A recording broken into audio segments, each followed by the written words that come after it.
주인이니라 하시니라. 아멘. 예, 마태복음 12장 1절로 8절 말씀 가지고 우리 함께 말씀 나누시며 나가시겠습니다. 네, 여러분 한 주간도 또한 우리가 잘 또한 시작하고 이렇게 열심히 나아가고 있습니다. 사순절도 점점 중반으로 접어들고 있습니다. 사순절은 어떠한 것입니까? 바로 사순절은 예수님을 알게 된 지가 얼마 안 되신 분들은 낯서실 수도 있는데, 사순절은 바로 예수님의 우리를 위해서 걸어가신 그 고난의 그 길을 우리가 묵상하면서 그 예수님께서 돌아가시기 전에 그 40일의 그 여정 가운데 우리가 함께 동참하면서 정말 오락과 그런 기쁨들을 좀 금하고 우리가 우리의 마음을 경건하게 하면서 그 예수님과 함께 그 40일을 같이 여정을 함께 하는 것입니다.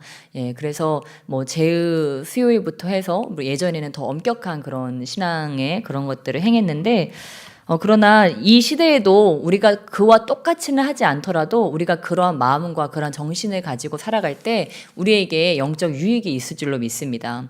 사실 우리가 이런 절기라도 없다면, 그쵸? 이런 사순절이란 절기라도 없다면 과연 나는 그리스도인인가 망각하고 살아가지 않을까 싶습니다. 그냥 진짜 세상 사람인지 그리스도인인지 정말 그렇게 우리가 살아갈 수밖에 없을 것 같습니다. 그래서 이 절기를 통하여서 맞아, 나는 예수님과 함께하는 사람이지. 그리고 예수님과 함께한다는 것은 예수님의 삶을 나도 산다고 하는 것이지, 그것을 우리가 이 절기를 통해서 다시 한번 깨달을 수 있다고 하는 것입니다. 우리 옆에 계신 분에게 축복하며 나가시겠습니다. 당신은 예수님을 닮았습니다. 아멘, 아멘. 우리가 그리스도인으로 살아간다고 하는 것은 우리 마음에 누가 계신 거라고요? 예수님이 계신 겁니다. 그러니까 예전에 예수님 만나기 전에는 우리가 여러 가지, 그쵸? 사실 죄에 이끌려서 살았습니다. 그리고 정말 육신의 사람으로 살았습니다. 누가 안 그렇겠습니까? 지금도 그런 유혹을 받는데요. 그런데 예수님을 믿고 난 이후에는 내 마음에 예수님이 들어오시는 것입니다. 들어오셔서 나의 마음을 주관해 주시고 평강도 주시고 하나님의 나라에 거하는 방법도 알려주시고 또 영원한 그 나라로 가는 그 여정까지도 알려주십니다. 그래서 예수님 뭐라고 하셨습니까? 내가 곧 길이요 진리요 생명이니 나로 말미암지 않고는 아버지께로 올 자가 아무도 없느니라, 이렇게 말씀하셨습니다. 이 말씀은 사실 엄청난 말씀입니다. 왜냐하면 이 땅에 살아가면서 모든 종교들, 불교, 또 천주교, 우리 기독교, 또한 우리 무슬림들, 그런 종교까지, 이 이슬람교까지 다 이 생이 다가 아니고 이 생 이후에 사후세계가 있다고 주장을 하고, 또한 그 이후에 천국과 지옥이 있다고 얘기를 합니다. 또 어떤 종교에서 연옥이 있다고도 얘기를 하죠. 그러면 여기를 어떻게 가느냐, 그 방법 때문에 어떤 사람들은 정말 열심히 불공을 드리기도 하고 8,000배를 드리기도 하고 무릎이 터져라 손바닥이 터져라 그렇게 수행을 하면서 올라가기도 합니다. 그런데 예수님께서 여기서 엄청난 선언을 하십니다. 내가 곧 길이요 진리요 생명이다. 내가 아니고서는 하나님께로 갈 수가 없다. 천국에 들어갈 수 없다. 이런 말씀을 하십니다. 그러니까 어떻게 보면 굉장히 독단적인 말씀이고, 어떻게 보면 예수님 믿는 자들에게는 또 굉장히 간단한 말씀이고, 왜냐면 이렇게 쉽단 말이야? 예수님만 붙들면 되겠네? 예수님 믿는 사람들에게 너무 쉽고 예수님 믿지 않는 자들에게는 너무 독단적인 말씀이 될 수도 있습니다. 그런데 어떻게 예수님은 내가 곧 길이고 진리고 생명이라고 했을까? 예수님만 믿으면 그 길이 보이고, 예수님을 믿게 되면 그 진리가 우리 안에 깨달아지게 되고, 예수님을 믿으면 생명을 얻게 된다고 그렇게 예수님이 선언하셨습니다. 그런데 어떻습니까? 여러분 예수님 믿어보시니까 어떠세요? 이게 참말입니까? 그것이 삶으로 느껴지십니까? 여러분 그것을 늘 체험하시게 주님을 축복합니다. 예수님 믿는 자들은요, 이런 확신이 있어야 돼요. 와, 나에게 길이 있구나.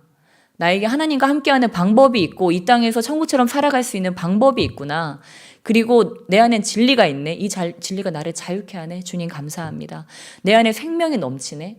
예수님께서 내 안에 함께 하심으로 내가 생명이 넘치네. 이런 것들을 우리가 체험할 수가 있다고 하는 것입니다. 그래서 입으로 전하는 것이 아니고 나의 삶으로 우리가 전할 수 있습니다. 왜? 나와 온 땅의 주인 되시는 예수님께서 함께 하시기 때문이에요. 그래서 예수님께서는 어떻게 하십니까?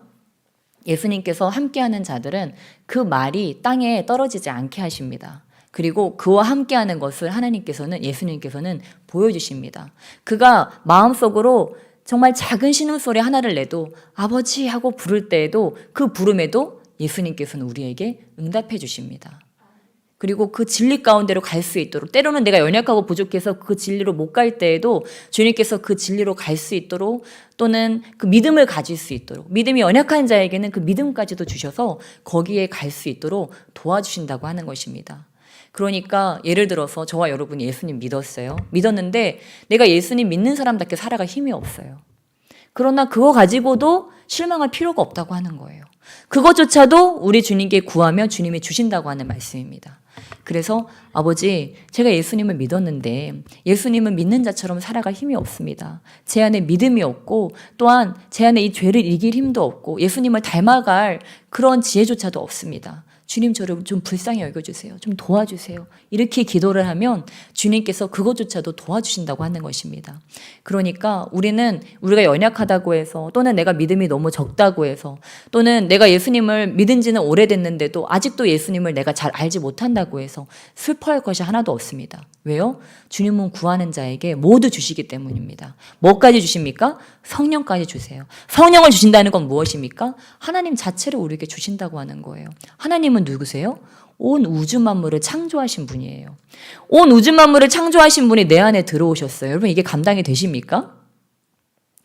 그럼 어떻게 된 거예요? 우주 만물을 창조하신 분이 내 안에 오셨다는 건 무슨 말입니까? 우주 만물이 내 안으로 들어오는 거예요, 여러분. 이건 사실 감당할 수도 없고 우리가 이해할 수도 없고 측량할 수도 없는 일입니다. 마녀보다 더 크신 분이 내 안으로 들어오셨다고요. 이 인간 안으로 들어왔다고요. 여러분, 상상이 되세요? 개미 한 마리에 하나님께서 임하신다고 하면 그게 이해가 되세요? 근데 하나님 보실 때에는 개미랑 우리랑 그렇게 큰 차이는 없을지도 몰라요. 피조물 중에 하나인데 이 인간, 이 피조물에게 하나님께서 하나님의 영을 부어주신다고 약속하셨고, 예수님을 믿는 자들에게 그 영을 부어 주셨다고 하는 것입니다. 그 영을 받은 것을 기뻐하시기 주님에 축복합니다. 그러니까 어떻게 해야 되겠어요? 이제는 이 영이 작동되게 해야죠. 예전에는 이 하나님 모셨음에도 불구하고 이분을 모셔놓고 내가 했어요. 왜냐면 이분이 너무 힘드실까봐, 이분이 너무 내 안에서 고생하실까봐 감히 그게 감당이 안 돼서 내가 혼자 다 하고, 그냥 나는 주님을 믿습니다. 그때만 이렇게 주님을 들여다보고 했어요. 근데 어때요? 이제는 이분께서 나의 모든 삶 가운데 역사하시고 운행하시고 함께 하실 수 있게 우리가 자리를 내어드리는 겁니다. 그리고 그분을 의지하는 거예요. 어디예요? 우리 삶의 모든 것 가운데. 아침에 일어날 때, 또 밥을 먹을 때, 또 상점에 들어갈 때, 내가 일터에 갈 때, 그런 순간순간마다 이분을 인정하고 모셔드리는 것입니다. 지금 이 순간마저도요. 예배 드릴 때도요, 여러분, 하나님의 말씀을 잘 듣기 원하세요? 그 말씀이 나에게로 오기를 원하세요? 그러면 하나님 깨닫게 해주세요.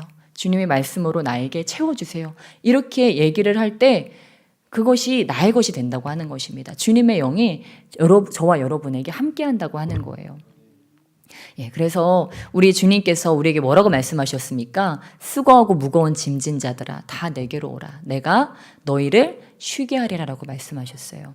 예, 그리고 이 세상의 짐을 내려놓고 주님의 멍에를 매라고 말씀하셨어요. 내 멍에는 쉽고 가볍다.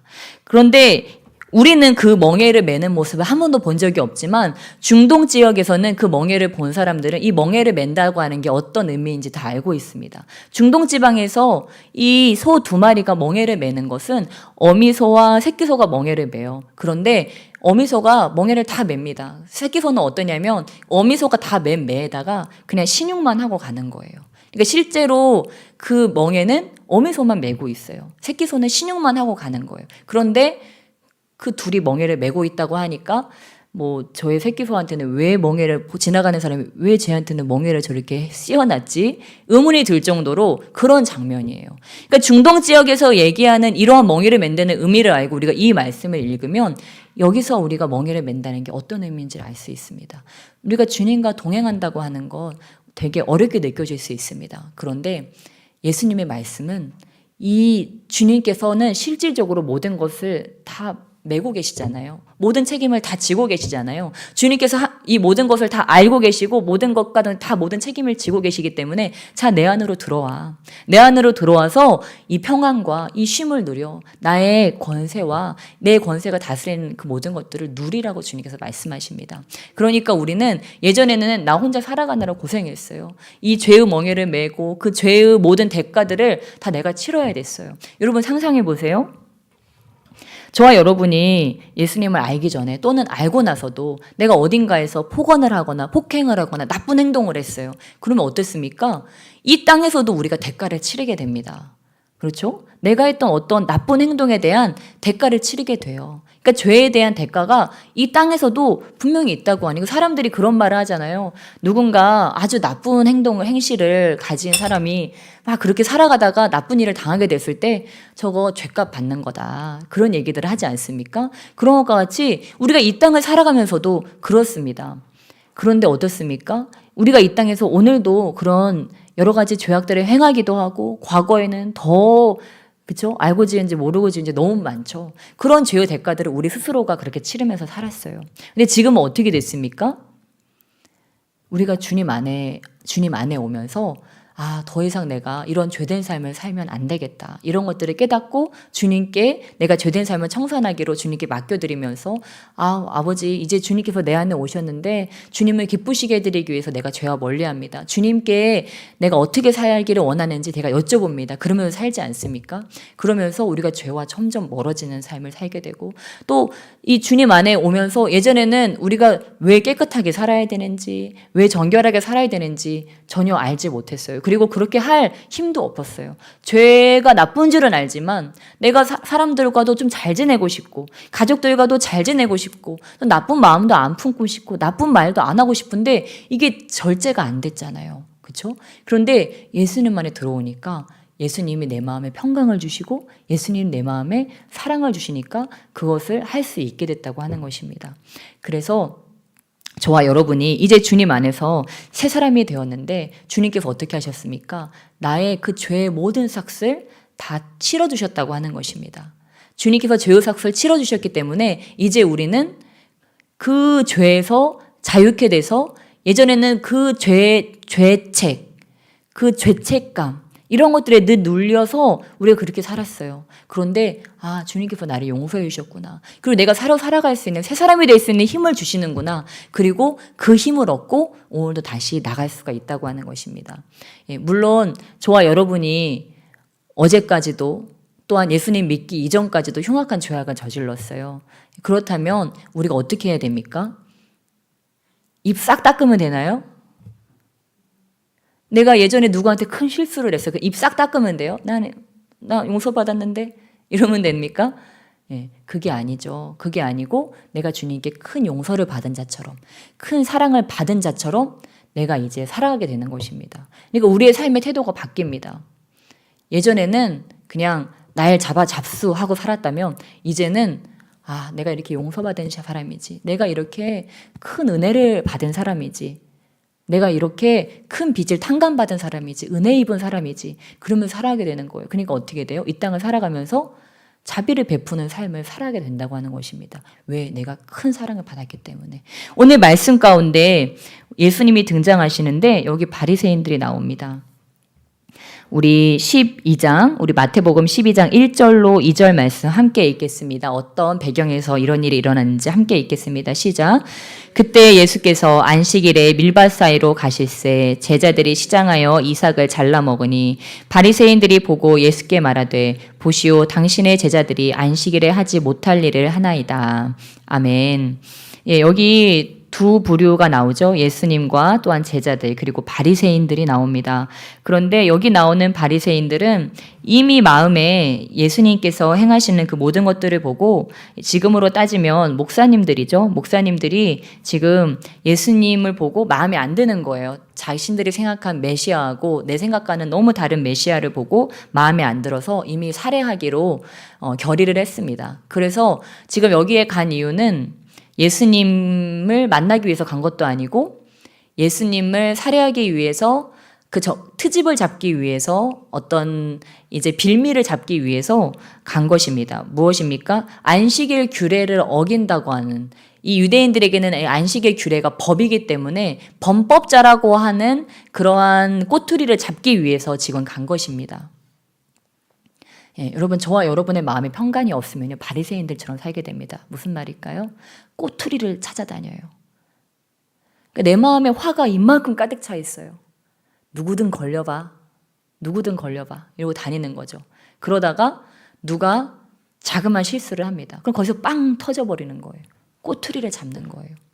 이 바리새인들이 마음에 평강이 없으니까, 하나님이 없으니까 이들의 마음에 죄가 가득 찼어요. 목사들임에도 불구하고, 종교 지도자임에도 불구하고 이 죄 문제가 해결이 되지 않고, 하나님을 알지만 마음에 모시지 않고 그냥 종교 행위만, 거치장만 그렇게 하고 살아가니까, 거치레로만 신앙생활을 하니까 이들의 마음에 화와 그런 비난과 판단과 정죄로 가득 차 있는 거예요. 그러니까 꼬투리만 보이면 그 꼬투리 잡고 다니는 거예요. 제가 얼마 전에 어떤 분이 하시는 말씀을 들었는데, 어떤 교회는요, 막 회의하다가 머리끄댕이를 잡고 막 싸운대요. 와, 제가 그 말씀 듣고 얼마나 은혜가 되던지. 우리 교회는 한 번도 그런 적이 없잖아요. 얼마나 감사해요. 근데 여러분, 제가 그러고 한 가지를 더 깨달았어요. 저희 교회는 뭐도 없냐? 회의도 없어요. 할렐루야. 이제 처음에 교회를 개척하고 얼마 안 돼서 회의를 했습니다. 근데 회의를 했더니 막 성도님들이 목소리가 점점 커지는 거예요. 아니, 이거는 이렇잖아요. 이거는 이러면서 점점 목소리가 커져서 막 살벌해지는 거예요. 그러고 나서 이제 목사님과 회의를 해서, 회의를 하지 맙시다. 이제 회의를 없앱시다. 그냥 우리는 예배만 드립시다. 바꿨어요. 와, 성령께서 함께 하셨으니까. 저는 성령께서 함께 하셔서 이런 결과가 일어났다고 믿습니다. 만약에 저희가 그냥 다른 큰 교회 다 회의하잖아, 우리 똑같이 회의하자 그랬으면요, 못 볼 거 봤을지도 몰라요. 새신자들 막 예수님 믿으러 왔는데 뒤에서 장로님, 권사님, 집사님들 막 머리끄댕이 잡고 야 막 이러고 있는 거 보면 안 되잖아요. 진짜 너무 안타깝지 않습니까? 그래서요, 이제 좀 뭘 아시는 목사님들은요, 회의를 안 하세요. 회의를 안 하고, 저도 회의 다른 교회 가서도 몇 번 해봤는데, 회의하면요, 둘 중에 하나에 이렇게 온화하게 회의를 하는 게 다 각자 의견이 다르잖아요. 누군가는 주장을 해요. 주장을 하다 보면 목소리가 커지는 사람이 꼭 있어요. 특히 한국 사회는 목소리가 커져요. 그럼 누군가 대장 노릇을 하려고 하거든요. 그러다 보면 싸움이 되는 거예요. 근데 예배는 뭡니까? 하나님을 높여드리고 하나님을 찬양하고, 서로 우리 각자 우리 원래 위치로 내려가가지고 예배자로서 이렇게 하잖아요. 그러니까 예배할 때는 아무 문제가 없는데, 회자만 들어가면은 사람들이 이상해져요, 갑자기. 그래서 목소리가 커지고, 그렇게 점잖으시던 분들이 언성을 높이고 삿대질을 하고 막 그래요. 그래서 우리 교회는 앞으로도 회의가 없으면 참 좋겠다, 그런 생각이 들더라고요. 예, 무엇입니까? 저는 성령께서 그때 지혜를 주셨다고 믿습니다. 우리 사람들이요, 그렇다고 하는 거예요. 조금만 기회가 있으면 뭐든지 다 내 마음대로 하고 싶고, 꼬투리 잡고 싶고. 그게 어디서 가장 많이 일어나요? 우리 가정에서 일어나요. 가정에서 제일 많이 일어나지 않습니까? 내가 가장 가까운 사람들 편에서 일어나죠. 가장 사나운 사람이 항상 그 꼬투리 잡는 역할을 하죠. 좀 내 마음에 안 들면 다 꼬투리 잡고 다니고 혼내키고, 약한 사람들은 깨갱 이러고 있고, 이 우리 사회에서 계속 일어나는 일이지 않습니까? 근데 주님은 뭘 원하신다고요? 제사를 원하지 않고 자비를 원하신다. 그러니까 이들이 지금 예수님을 살해할 마음으로 지금 갔습니다. 그랬더니 우리 주님께서 뭐라고 말씀하십니까? 우리 함께 4절로 7절까지 말씀, 4절로 7절까지 말씀, 예수님 뭐라고 하시나 함께 들어보시겠습니다. 시작. 그가 하나님의 전에 들어가서 제사장 외에는 자기나 그 함께한 자들이 먹어서는 안 되는 진설병을 먹지 아니하였느냐. 또 안식일에 제사장들이 성전 안에서 안식을 범하여도 죄가 없음을 너희가 율법에서 읽지 못하였느냐. 내가 너희에게 이르노니 성전보다 더 큰 이가 여기 있느니라. 나는 자비를 원하고 제사를 원하지 아니하노라 하신 뜻을 너희가 알았더라면 무죄한 자를 정죄하지 아니하였으리라. 아멘. 예, 그런 예수님이 이렇게 말씀하십니다. 지금 율법에 대해서 이야기를 하는데, 율법보다 더 큰 것은 율법보다 큰 것은 6절 말씀과 같이 성전보다 더 큰 이가 계시니 바로 예수님이라고 말씀. 율법보다 더 크신 예수님이 계시고 예수님이 원하시는 건 하나님이 원하시는 것은 뭐라고요? 나는 자비를 원하고 제사를 원하지 아니한다. 이런 바리새인들에게는 정말 깜짝 놀랄 만한 일입니다. 목사들, 전도사들에게는 깜짝 놀랄 만한 일이에요. 자비를 원하고 사랑을 원하고 용서를 원하고 인애를 원하고 예배를 원치 않는다. 이건 무슨 말일까요? 예배를 드리지 말라는 말일까요? 무슨 말일까요? 형식적인 예배는 주님이 받지 않으신다는 얘기입니다. 그냥 이 자비가 없이, 사랑이 없이, 용서가 없이, 인애가 없이 그냥 형식적으로 그냥 그 예배 때 와가지고 드리는 예배는 하나님께서 기뻐하지 않으신다고 하는 거예요.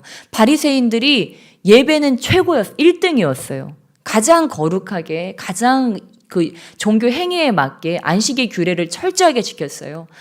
그런데 주님께서 그것을 받지 않으셨다고 하는 거예요. 그리고 무엇을 원하신댔어요? 자비를 원한다. 어디에서요? 우리 삶 속에서. 우리 삶 속에서 자비를 베푸는 것을 원한다. 내가 가족들과 있을 때, 가장 내가 스스럼 없는 내 사랑하는 가족들과 있을 때, 그리고 우리 가족들이 어떤 작은 실수를 하거나 아니면 어떤 연약함이 있거나 부족함이 있을 때, 또는 내 가족이 아니고 뭐 친인척이 될 수도 있고 직장 동료가 될 수도 있고 우리 학교의 친구들이 될 수도 있겠죠. 또는 남자친구, 여자친구가 될 수도 있습니다. 그들에게 자비를 베풀기를 원한다. 사랑을 베풀기를 원한다. 그것이 진정한 예배다. 왜요? 하나님이 사랑이시기 때문에. 하나님이 사랑이시기 때문에 그분께 예배하는 것은 우리가 사랑하는 것, 자비를 베푸는 것, 용서하는 것, 그것이 바로 하나님을 예배하는 거라고 하는 것입니다. 정말 혁명적인 말씀이 아니겠습니까? 우리는 지금도 때로는 착각할 때가 많잖아요. 예배합니다. 또 여기 예배당에 나와서 기도하는 거, 이거를 예배로 생각하는데, 저와 여러분이 가정에 갔어요. 또 남자친구, 여자친구를 만났어요. 내 정말 가까운 사람, 스스럼이 없는 사람 만났어요. 그런데 정말 내 눈에 거슬리는 게 있을 수 있잖아요. 그렇죠? 또는 어떤 내가 용납할 수 없는 부분들이 있을 수 있잖아요. 근데 그런 것들 때문에 우리가 서로 마음 상하고 때로는 해서는 안 될 말을 하고 그 영혼에 생채기를 내고 또 그런 모습들로 인해서 덕이 안 돼서 또한 예수님의 이름에 누가 되고 이러한 것들을 우리 주님께서는 원치 않으신다고 하는 것입니다. 그래서 이 바리새인들이 예배는 최고로 잘 드렸지만 진짜 하나님이 오셨는데 알아보지도 못하고 그분을 죽이려고 했잖아요. 그 정도로 정말 이 삶에서는 정말 무자비한 극악무도한 삶이 돼버렸다고 하는 거예요. 예배 따로 삶 따로 이렇게 돼버리니까 정말 이게 그리스도인인지 아니 그보다 더한 세상 사람들이 말하는 믿는 것들이 더하다라고 하는 것 삶으로 실천하고 있는 그런 모습이었다고 하는 거예요. 최소한 저와 여러분이 밖에 나가서 이런 말은 들으면 안 되잖아요. 그렇죠? 믿는 것들이 더하다는 말을 들으면 안 되잖아요. 어떻게 들어야 됩니까? 야, 예수님 믿는다고 하더니 역시 다르네. 뭔가 좀 이상하다 했어. 뭔가 좀 다르다고 했더니 예수님 믿어서 그렇구나. 이렇게 하는 것이 바로 하나님께 영광 올리는 삶이잖아요. 근데 이러한 삶을 살려면 우리가 어떻게 해야 된다고요? 자비를 베푸는 삶, 인애를 베푸는 삶, 용서를 베푸는 삶. 우리가 예수님을 믿는다 하지만 때로는 더 악착같이 살아갈 때도 있는 것 같아요. 조금이라도 손해보지 않기 위해서, 때로는 하나라도 더 얻기 위해서, 정말 그 작은 이해득실 때문에 때로는 정말 세상 사람만도 못한 사람이 될 수도 있다고 하는 거예요. 100원 때문에, 1000원 때문에, 10,000원 때문에 그럴 수도 있다고 하는 거예요. 저도 정말 평소에는 너무 자비롭고 정말 남들에게도 너무 다 자비로운 그런 분이요. 왜 그 택배기사 분들한테는 그렇게 무자비하게 그렇게 돌변하는 분들이 있어요. 근데 저도 그럴 수 있어요. 내가 어떤 부분에서는 굉장히 자비로운데 어떤 부분에 있어서는 정말 무자비한 사람이 될 수도 있어요. 저와 여러분도 한번 되돌아보는 거예요. 내가 어떤 부분에 있어서는 정말 후덕하고 정말 예수님 믿는 사람답게 살아가지만 어떤 부분에 있어서는 혹시 정말 내가 양보하지 못하고 예수님 믿는 사람하고 너무 동떨어지게 살아가는 부분이 혹시는 있지 않나? 이런 것들을 뭐 생각해 보는 거죠. 예, 그러면서 어떻습니까? 예수님이 다스리는 그 바운더리 점점 넓히는 겁니다. 아, 예수님이 예전에는 요만큼만 다스리셨다면 그분이 나의 삶의 모든 지역을 다 다스릴 수 있도록. 그래서 저는 때로 그럴 때 그 주님 생각을 해요. 언제냐면 택배 기사님한테 문자가 왔을 때, 택배 기사님한테 문자가 오면 우리는 철저하게 갑이잖아요. 그렇죠? 그러니까 때로는 그냥 읽고 그냥 말아버리기도 하고 이렇게 했는데 그냥 띡 하고 보낼 수도 있고 그렇잖아요. 근데 예를 들면 택배 기사님한테 문자가 와도 거기에 따뜻하게 대답하고 그분이 좀 따뜻함을 느낄 수 있게 예를 들면 이렇게 할 수 있다면 저는 저희 집에 오시는 한 우체국 택배 기사님이 계세요. 그 우체부신데 그분은 와, 제가 마치 작은 성인을 만난 것 같은 그런 느낌이 들더라고요. 그분은 작은 체구의 분이신데 얼굴이 얼마나 환한지 그 꼭 택배를 저한테 직접 주실 때도 있고 아니면은 이렇게 저기 앞에 문 앞에 놓고 가실 때도 있는데 직접 만날 때는 꼭 오랜만에 만난 친구처럼 환하게 그냥 제 마음까지 환해지게 웃으면서 그 택배를 사명감을 가지시고 저한테 갖다 주시더라고요. 그분을 만나고 나면 와, 무슨 택배 기사님이 저렇게 환하게 웃으면서 택배를 전달해 주실까? 참 신기한 분이다. 그렇게 생각이 들고 저를 못 만나면 꼭 거기다가 웃음 이모티콘을 넣어가지고 꼭 거기다가 택배를 놓고 집에 부재 중이시면 오셔서 꼭 찾아가시기 바랍니다 하고 웃음 이렇게 해놓는 거예요. 지금도 생각만 해도 제가 웃음이 나는데 예. 정말 보지 않았지만 그분의 문자 메시지만 봐도 제 마음이 환해지는 걸 느껴요. 그럼 제가 어떻게 하겠어요? 예, 예, 감사합니다 하고 저도 웃음 이렇게 해가지고 보내겠죠. 근데 그 이후로도 저도 택배기사님한테 메시지가 오면 꼭 감사합니다, 예 알겠습니다 하고 웃음을 보내든지 물결을 보내든지 그래요. 여러분 우리가 이런 작은 것에서 예수님 믿는 것을 나타낸다고 하는 거예요. 그래서 우리 믿는 사람들은 문자도 메시지도 좀 따뜻하게 보냈으면 좋겠어요. 맨날 점 하나, 막 느낌표 막 세 개, 네 개 이렇게 해가지고 보내지 말고 저는 때로 청년들한테 느낌표만 받으면 나한테 지금 화내는 건가? 좀 소리 지르는 건가? 지금 왜 느낌표를 많이 보내는 거죠? 저는 의문이 들 때가 있어요. 예, 저는 목사지만 어떻게 보면 더 나이가 많고 또 믿음의 연배가 높을 수도 있다고 하지만 꼭 우리 청년들한테 보낼 때도 물결 표시해서 보내요. 왜냐면 혹시라도 마음에 좀 부담이 될까봐 조금이라도 더 마음을 편안하게 해주기 위해서 일부러 물결 표시 보내고 웃음 표시 해가지고 보내요. 그래, 좀 문자 메시지 보면서라도 좀 마음이 편안하고 기뻤으면 좋겠다 이러면서 보내거든요. 우리가 작은 것에서 그렇게 늘 사랑과 자비와 그런 것들을 나타내는 거예요. 세상 사람들은요, 더해요. 더 옆에 있는 사람들에게 더 잘하고, 옆에 있는 사람들에게 애정 표현을 더 잘하고요. 모르는 사람들에게도요, 말도 얼마나 가려서 하는지 몰라요. 저는 깜짝 놀랐어요. 요즘에 사람들을 만나면요, 말을 허투루 하지 않고 한마디 한마디를 정제해서 하는 거예요. 꼭 해야 될 말이다, 하지 말아야 될 말이다, 이거를 가려서 하더라고요. 저는 막 친해지고 싶어서 별말을 다 하는데 그 사람들은 말도 이렇게 가려서 하는 거 보면서 야, 요즘 세상 사람들은 참 지혜롭다. 이렇게 말하는 것도 어쩜 저렇게 생각해가면서 조곤조곤 얘기하는지 모르겠다. 그리스도인들은 어때야 되겠습니까? 그들보다 뭐가 나아도 더 나아야 되지 않겠습니까? 그러니까 얼마 전에는 성령께서 제 안에 그런 마음을 주시는 것 같았어요. 모든 면에서 이렇게 갖추기를 원한다는 그런 마음을 주시더라고요. 그러니까 어떤 면에서만이 아니고 모든 면에서 이 사도 바울이 디모데에게 모든 것에서 모든 면에서 진보를 보이라고 말한 것과 같이 성령께서 아버지 저 오늘 어떻게 할까요? 저 오늘 어떻게 살아갈까요? 이렇게 여쭤봤을 때 모든 면에 다 구비되라는 그런 마음을 주시더라고요.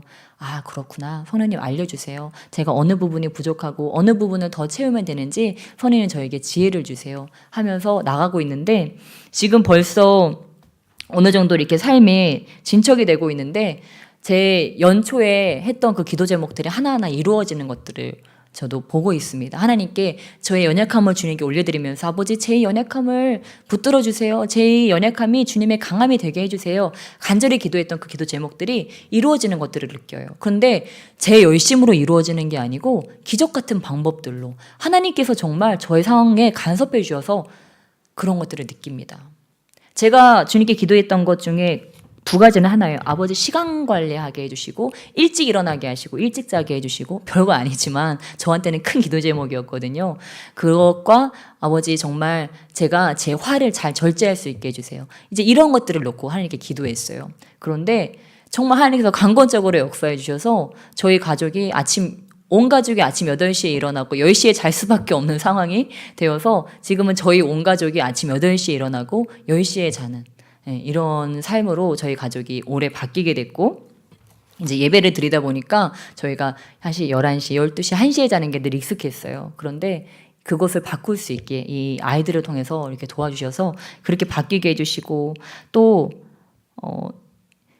제가 아직도 제 안에 이 혈기와 그런 것들이 혈기 왕성할 때가 많은데 제가 우리 아이를 보면서 그거를 크게 깨달았어요.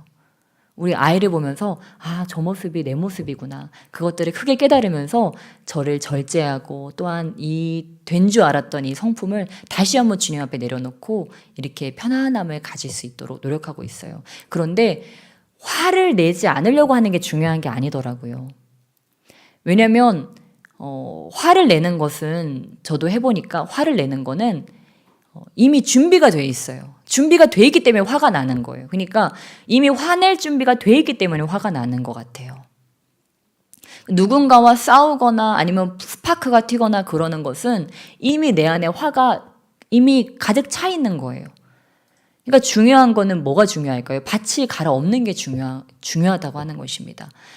그러니까 그냥 그 순간 화를 낼 순간에 참는 것이 능사가 아니고 아예 처음부터 화가 나지 않는 사고방식과 생활 패턴을 갖는 것이 중요하다고 하는 거예요. 그것은 뭘까요? 내 마음에 평안함을 유지하는 것입니다. 그리고 조급함을 버리는 것입니다. 내 마음에 늘 평안함을 유지하고 있고 이 조급함을 버리고 한 가지를 더 덧붙이자면 우선순위가 확실한 것입니다. 이 우선순위가 엇갈려 버리면 자꾸 마음이 화로 가득 차게 돼요. 그런데 우선순위가 하나님, 그 다음 영혼, 그 다음 다른 것들 이렇게 되고 나면 내 마음에 우선순위가 잡혀있기 때문에 내 마음이 평안하고 내 마음이 평안하기 때문에 화가 가득 차는 상태로 가지를 않습니다. 근데 가장 먼저 어그러지는 건 여기인 것 같아요. 우선순위. 우선순위에서 이미 어그러져 버리면 이미 내 마음의 평안이 빼앗겨 버립니다. 평안이 빼앗겨 버리고 이미 내 마음은 폭발 직전의 그런 시한 폭탄과 같이 이미 폭발할 준비가 되어 있는 거예요. 일촉즉발의 폭탄이 되어져 있는 거예요. 주님도 안 계시고. 그러니까 마치 바리새인들 같이 꼬투리 하나만 걸려봐라 하고 전전긍긍하면서 다니는 거죠. 그러다가 꼬투리 하나 딱 걸리면 그때 거기서 폭발해 버리는 거예요. 그러니까 그 사람은 괜히 새우등 터지는 것처럼 고래 싸움을 새우등 터지는 것처럼 이미 저 사람 마음 안에 그런 엄청난 불씨들이 지금 있는데 평강이 없고 그런 사단이 준 불씨들이 이미 있는데 그냥 그거를 옆에 지나가다가 그냥 그거 폭발했는데 그거 맞은 것밖에 안 되는 거예요. 그러니까 때로 막 화내고 싸우는 사람들이 지나고 나면 뭐라고 합니까? 그렇게 화낼 일도 아니었는데 왜 뭐 때문에 싸웠는지 기억도 안 난다. 그런 얘기를 하지 않습니까? 그러니까 사실은 그게 정말 꼭 싸울 일이어서 화낼 일이어서 그런 것이 아니고 마음의 평강을 잃어버린 것이 삶의 우선순위가 틀어진 것이 더 큰 문제라고 하는 것입니다. 제가 어느 날 이렇게 있는데 저희 아이를 보는데 아이가 항상 흥분 상태인 거예요. 흥분 상태. 그래서 얘가 왜 이렇게 흥분 상태일까? 좀 마음을 진정하고 좀 조곤조곤 이렇게 조용조용하게 살면 좋을 텐데 왜 이렇게 항상 업돼 있고 흥분 상태일까? 근데 보니까 제가 막 그렇게 걔처럼 흥분해서 다니는 것은 아니지만 제 마음이 항상 이렇게 피치가 높아져 있다는 걸 느꼈어요. 항상 이것도 해야 되고 저것도 해야 되고 이 일도 해야 되고 저 일도 해야 되고 나는 몸이 부서져라 이렇게 일을 하는구나 이런 피치가 높아져 있는 거예요. 그 삶에 대한 스트레스의 피치가 높아져 있었던 거예요.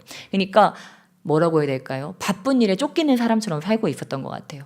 막 아침밥 빨리 차려서 빨리 등원시키고, 아 그래 이거 빨리 하고 나 교회 가야지, 아 그래 요거 한 다음에 또 뭐 해줘야 되고 누구 연락해야 되고, 막 이런 일에 대한 중압감의 피치가 높아져 있으니까 이 아이가 어떤 스트레스 상황에 있는 그런 저의 마음을 투영한 것 같더라고요. 그 살림이, 그 마음이. 그래서 아 그래, 내가 저 아이처럼 길길이 뛰고 뭐 소리 지르고 저렇게 막 다니는 건 아니지만 내 마음의 중압감이, 내가 이것도 하고 저것도 해야 된다는 이 중압감이 저 아이에게도 지금 느껴지는 거구나. 그래서 아이가 편안하지가 않고 저렇게 불편한 감정을, 뭔가에 쫓기는 듯한 이 감정을 느끼는구나.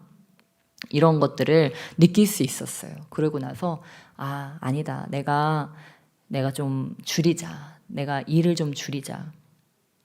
예, 저도 약간 예수님을 만나기 전부터 저에게는 완벽주의 기질이 있어요. 완벽주의 기질이 있고 뭐든지 잘하려고 하는 그런 기질이 있어요. 그러니까 뭐 하나를 잡았다면 끝장을 봐야 되고, 뭐 하나를 보면 진짜 그 미켈란젤로처럼 다른 사람은 모르지만 나만은 아는 그 한 가지를 위해서 완벽을 향해서 막 다가가는 거예요.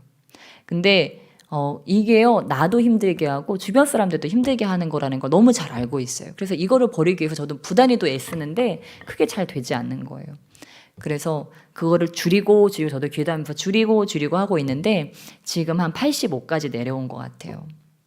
근데 제 목표는 70까지 내려가는 거예요. 저희 한식 목사님 그러시는데 70%만 하면 된 거라고 하더라고요. 그래서 사람이요 100% 하면요 삶을 못 살아요. 아니면 가족들이 다 나를 떠날 거예요. 옆에 사람이 안 붙어 있을 거예요. 내가 내 원하는 거 100%다 하려면요 사람들과 같이 갈 수가 없거든요. 독고다이처럼 가야 되는데 그렇긴 할 수 없고, 그러나 85%를 하면 다른 사람들이 좀 희생을 해야 돼요. 그런데 내가 70%를 하면 다른 사람에게도 너무 큰 폐를 끼치지 않으면서 내가 원하는 것 봐도 달성을 할 수 있는 것 같아요. 그래서 70%로 저도 내리려고 노력을 하는데, 그렇게 마음을 내려놓고 나니까 신기하게 삶에 여유가 생기더라고요. 아이들 얼굴도 좀 보이고, 그리고 좀 일을 줄일 수 있는 지혜가 좀 생기더라고요. 저는 예전에 집에서 반찬을 하나 해도요, 메인 메뉴 하나에다가 부재료 하나에다가 국까지 완벽하게 해가지고 이렇게 3가지 끼린을 차리면 요 3가지를 완벽하게 해야 되는 사람이었어요. 그 다시 재료 다 내가지고요. 그러니까 밥을 먹으려면 1시간, 2시간이 걸리죠. 그런데 지금은 어떻게 하는지 아십니까? 지금은 소고기 다지고 뭐 단무지 다지고 버섯 다지고 해가지고 주먹밥으로 만들어서 줘버려요. 뭐 반찬하면은 고기 조금에다가 버섯, 양파 있는 거 다 때려 넣어가지고 한 번에 볶아서 딱 줘버려요. 국은 있어도 그만 없어도 그만. 제가 사골곰탕 많이 사다 놓고 한 번씩 끓여주고 재탕하고 막 이러면서 업그레이드 해가면서 그렇게 지금 살고 있는데, 저거 하면서도 야 이렇게 살 수 있네, 이렇게 간단하게 밥을 먹을 수 있는 건데 난 그동안 왜 그렇게 힘들게 산 거고 거기에 왜 이렇게 집착했을까, 그런 생각이 들더라고요. 그러니까 삶을 늘 그렇게 살았던 거죠. 하나님께서 지혜를 주셔서 이렇게 하나하나를 줄이게 하세요. 근데 그러니까 더 중요한 거를 볼 수 있더라고요. 아이들 얼굴도 보이고 또 어떤 마음의 여유도 조금 더 갖게 되고 내 마음을 조금 더 돌아볼 수 있는 시간도 갖게 되더라고요. 이렇게 근데 선순환이 되는 것 같아요. 쫓기는 삶을 그것이 잘 사는 삶인 줄 알고 계속 가다 보면요, 나중에는 들어 누워버리게 됩니다.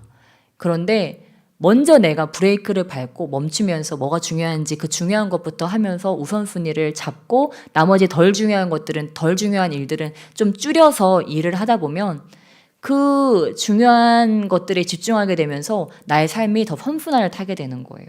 나중에는 더 여유가 생기게 되는 그런 삶을 살게 됩니다. 그래서 똑같이 우리 모두에게는 24시간의 시간이 있습니다. 예수님도 마찬가지셨어요. 똑같이 24시간의 삶이 있었는데 예수님은 엄청난, 사실 인류에 엄청난 유익을 끼치셨죠. 우리도 똑같은 삶을 살아갑니다. 육신의 삶을 살고 살아가는데 우리도 살아가면서 정말 그냥 내 한 목숨을 위해 살아갈 것인지, 나의 유익을 위해 살아갈 것인지, 아니면 정말 내가 우리 가족들에게 또한 우리 이웃들에게 또는 내가 알지 못하는 누군가에게 유익을 끼치며 살아갈 것인지를 내가 결정할 수가 있습니다. 그런데 내가 내 앞만 보면서 살아간다면 진짜 그냥 근시안처럼 살아갈 수 있어요. 그런데 하나님이 주시는 여유를 가지고 우리가 살아간다면 놀라운 일을 행하게 될 줄 믿습니다.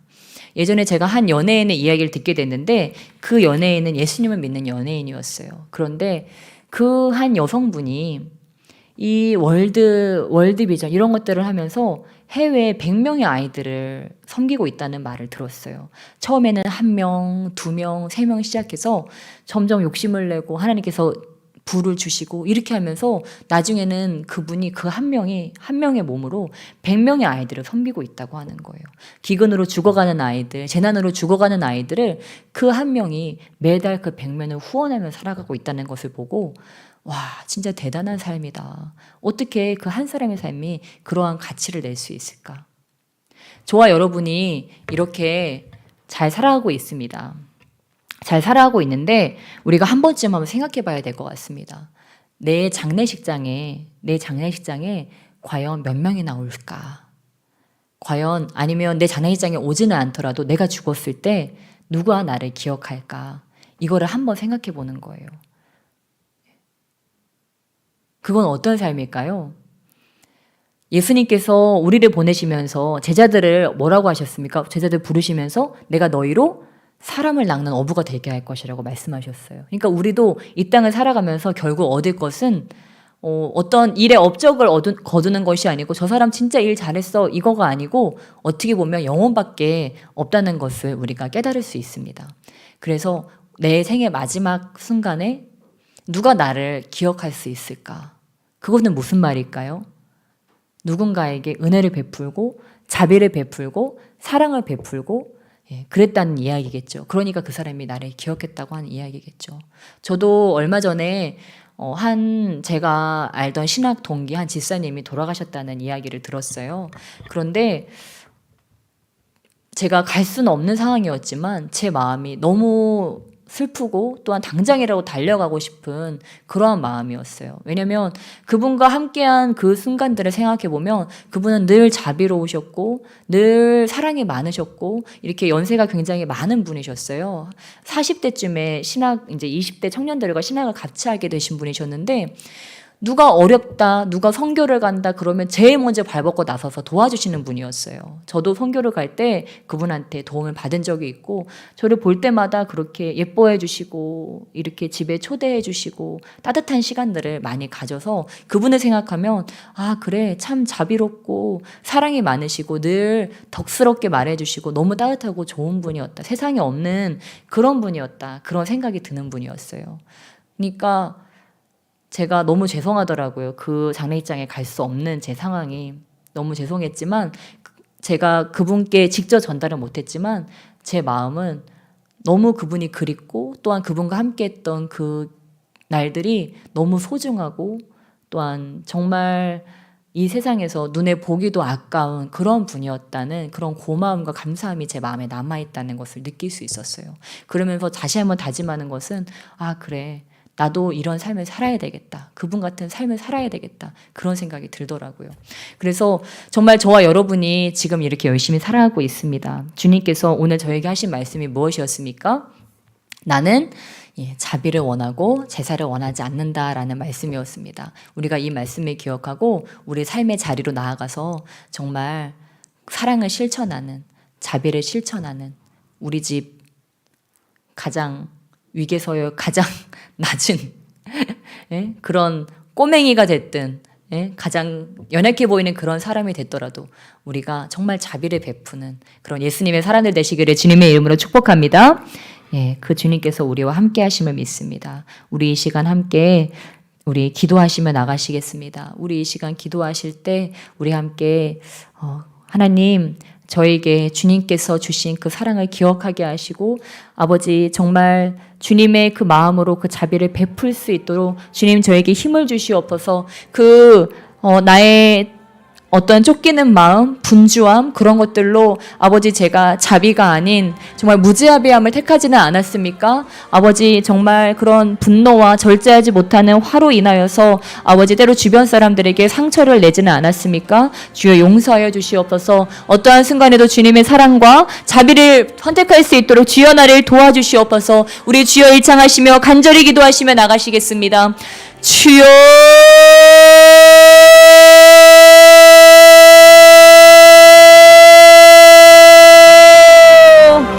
아버지